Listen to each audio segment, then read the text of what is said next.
สวัสดีครับไอ้โอ้ครับต้องฟังเพลงนี้ที่ห้องครับ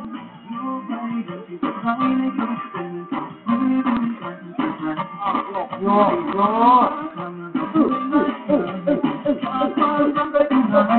ย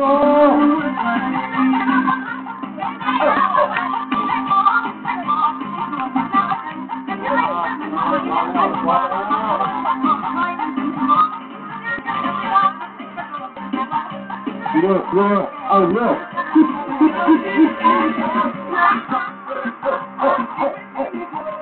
เอาเลิกเอา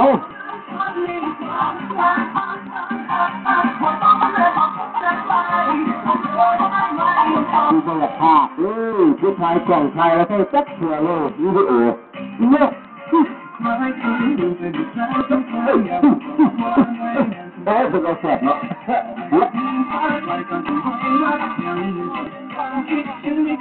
ฮันโห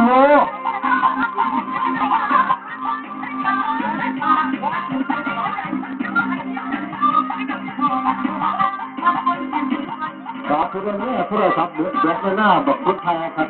โลก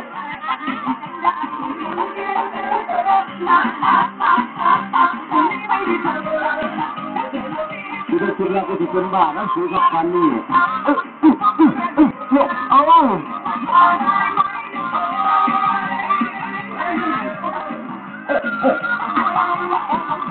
ไอ้นั่นนี่กลัวอะไรกัน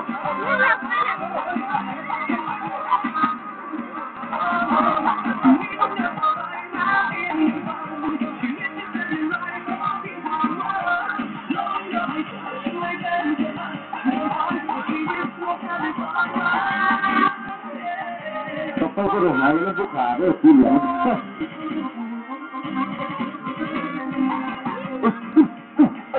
เอาโลก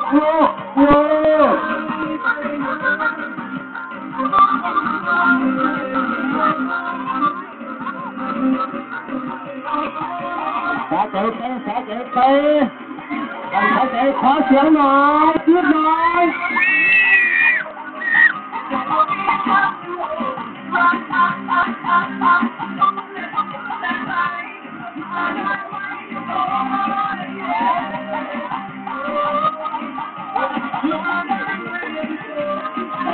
เสียไล่เขาว่าโลก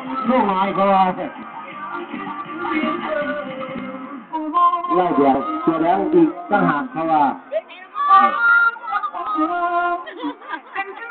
ไล่แท็กเสียแดงเขาเลยที่เสียเลยกันไม่ต้องเต้าหัวมันดอกเอาซะมัน